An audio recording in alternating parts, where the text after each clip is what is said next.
Okay, so lesson 2, part 1.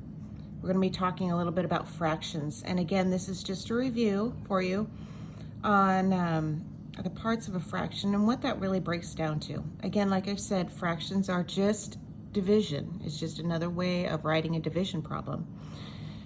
So looking at here, the numerator, and remember the numerator is that top number, the numerator tells about the parts that are shaded.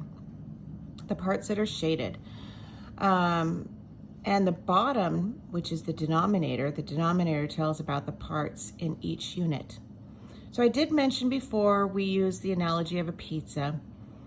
And so the denominator would be how many slices are that pizza. If you ordered a pizza, let's say I'm going to do a little pizza over here. Sorry for my strange circle. So if you ordered a pizza, the denominator is going to tell you how many slices that pizza was cut into. So if I did this, 1, 2, 3, 4, 5, 6, 7, 8.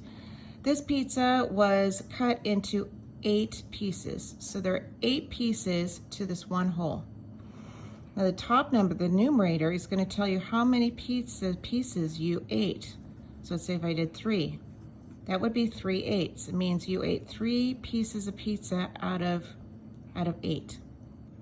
8 is just the number for the one whole. So if you're looking here, and it says write the fraction for each item. So you're looking at one whole. Again, the bottom number is the amount that it's cut into for one whole. So if you're looking here, we've got one of these boxes. How many have we divided this one box into? And that is 3, right? So we're going to count that. 1, 2, 3. So for this particular fraction, I'm going to erase. I'm kind of writing in the book. Okay. So this fraction, your denominator is going to be 3. 3. The denominator is going to be 3. And that is how many pieces are in one whole. Not all together, but just one whole. And the top number is going to be how many are shaded, right? So we have 1, 2, 3, 4, 5, 6, 7, 8. 8 are shaded. 8 are shaded. So remember when we talked about if the top number is bigger than the bottom number, then the fraction equals more than 1, is greater than 1, right? So 8 is obviously bigger than 3. So this fraction would be greater than 1. Well, we can see that visually because here is 1 right here, right? This is 1, but there are more than 1 shaded. We have 2, and we have 2 out of 3 shaded. And let's see if that works if I turn that into a mixed number. Okay, so this is what we consider an improper fraction. And it's an improper fraction because the top number is bigger than the bottom number, which means that this fraction is greater than 1. So for me to turn this into a mixed number, I'm going to go right here. I'm going to put 3/8 again. Here we go, 3/8. And I'm going to say, oops, my dyslexia in numbers is kicking in. Okay, there we go, 3/8. I'm going to say, okay, how many times does 3 go into 8? Well, there's once, 3, 2, 6, right? 3, 6. 3 times would be 9, right? Because it's 3, 6, 9. 9 is greater, so it doesn't go in quite 3 times, but it will go in 2 times.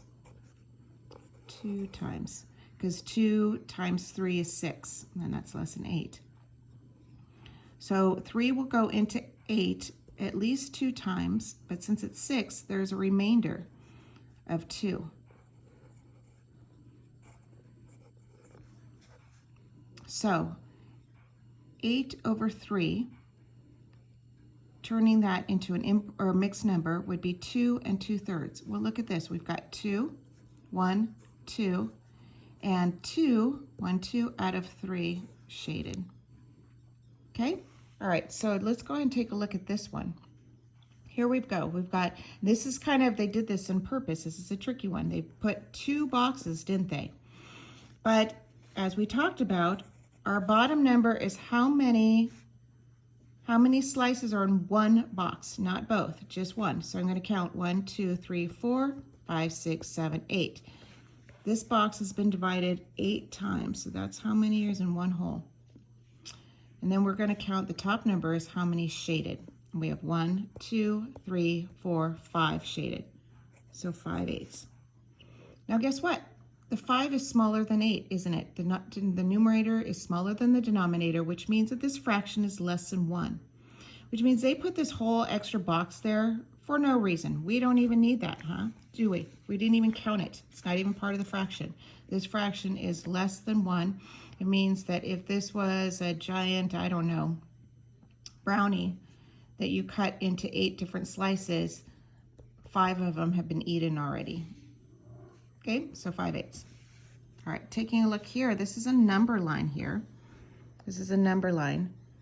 So again, how many parts are in one hole? Just one. How many parts are in one hole? So here, that would be this section right here.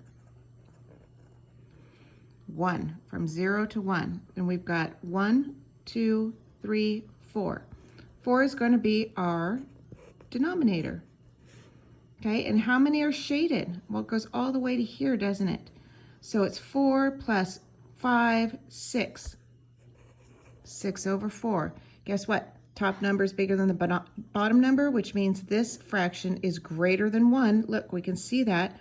This goes all the way to 1, plus it goes over 1. So this fraction is greater than 1, and we know that because the top number is bigger than the bottom number. And if I were to turn that into a mixed number, I'd say how many times does 4 go into 6? Well, it only goes in one time, but then there's a remainder, isn't there, of 2? Because 4, 5, 6. So 2 would be the top number, 4 would be the bottom number. Okay, 1 and 2/4. 1 and 2/4. We could also actually simplify that down even more to 1 1/2. That would be reducing the fraction from 2/4 to 1/2. And as we can see, it goes halfway through the 1 and the 2. So that is correct as well. Looking at C, okay, so our bottom number is going to be 2. And the top number, we have 1, 2, 3, 4.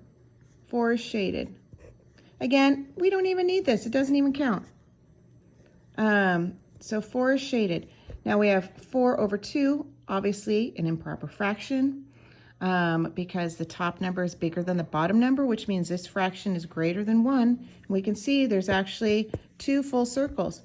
So if I say how many times does 2 go into 4, well, I know that 2 goes into 4 twice.